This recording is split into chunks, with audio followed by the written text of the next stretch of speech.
इस नश्वर संसार में एक ऐसा प्राणी भी विचरण करता है जिसके लिए उसके द्वारा दिए गए तर्क और थियोलॉजी ही वास्तविक इतिहास है, बाकी सब बकवास।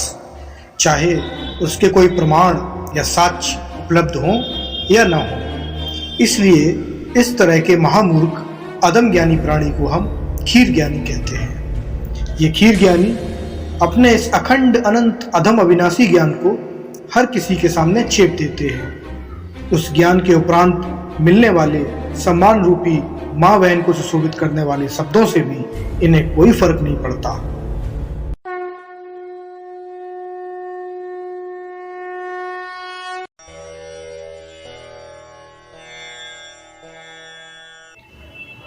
आजकल इन कलयुगी कालजयी महामानवों ने एक और नया खीर ज्ञान रायते की तरह फैला दिया है, और ये खीर ज्ञान इतना मूर्खतापूर्ण है कि इनके ही लोग इन्हें जूता मारकर पूछ रहे हैं, क्या बना दिए हो बे। इन खीर ज्ञानियों की माने तो हिंदू जो विजयदशमी का त्योहार असत्य पर सत्य की जीत और रावण पर राम की जीत को उत्सव के रूप में मनाता है, वो तो असल में बौद्धों का त्योहार है जिसे अशोक विजयदशमी कहते हैं। परंतु मनवादी ब्राह्मणों ने बौद्धों का त्योहार चुराकर अशोक का नाम हटा दिया और सिर्फ विजयदशमी बना दिया। इन्हीं की थियोलॉजी के अनुसार अशोक के राज्य की जनता ने अशोक द्वारा कलिंग विजय के बाद 10 दिन तक उत्सव मनाया था, और 10वें दिन अशोक ने बौद्ध धर्म अपना लिया। इसलिए इसे अशोक विजयदशमी के नाम से जाना गया। देख रहा है ना विनोद, कैसा कैसा मुंह से भी हकता है ये खीर ज्ञानी मुंह से कितना भी हगे, मैं भी चाहूंगा मुंह से कितना भी बकलोली कर ले, परंतु प्रमाण के नाम पर इनके पास ढेला भी नहीं। ये बुद्धिस्ट हमेशा पत्थरों का ही प्रमाण मानते हैं, पर अशोक विजयदशमी से जुड़ा पत्थरों का तो छोड़िए, इनके पास कागजों का भी कोई प्रमाण उपलब्ध नहीं है। अशोक के बाद कितने ही मौर्य वंश के राजा हुए, चाहे कुणाला हो, संप्राति हो, सलीसुख हो या देव बर्मन हो या उसके वंशज, पर किसी के भी समय काल में लिखवाए गए ग्रंथों या अभिलेखों में अशोक विजयदशमी जैसे किसी उत्सव का कोई उल्लेख नहीं है। इतना ही नहीं, अशोक के समय काल के बाद बहुत से विदेशी यात्री भारत आए, चाहे मेगास्थनीज हो या फाहियान और हैंसांग हो या त्सिंग हो या अलबरूनी, किसी ने भी अपनी किताब में ऐसे किसी उत्सव का कोई जिक्र नहीं किया है। अशोक ने बौद्ध धर्म कब अपनाया?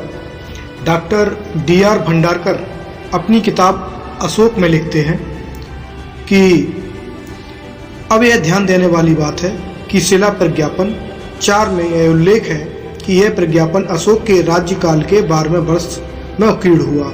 इसलिए अशोक ने इस समय से 4.25 वर्ष अर्थात अपने राज्य के 8वें वर्ष पूर्व बौद्ध मत ग्रहण कर लिया होगा।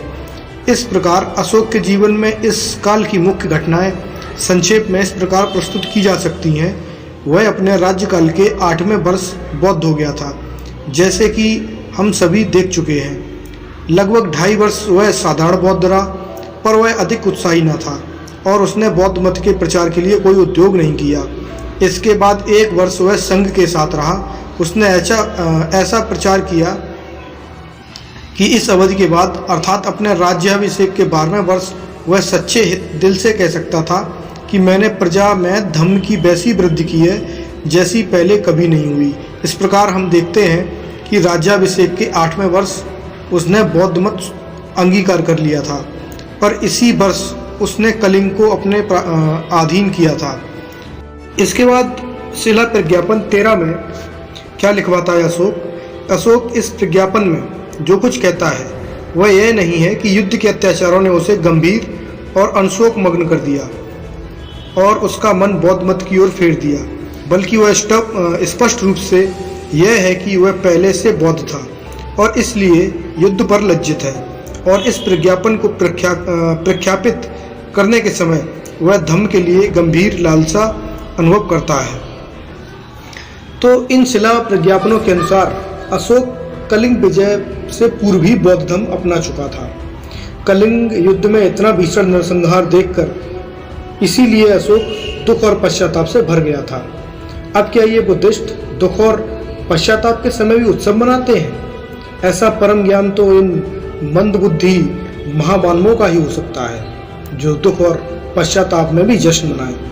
इसलिए कलिंग विजय के बाद इस विजय को अशोक विजयदशमी के रूप में मनाया गया। इनका यह दावा फर्जी साबित होता है। दूसरी बात, कलिंग विजय के बाद अशोक ने आजीवन युद्ध न करने की प्रतिज्ञा कर ली।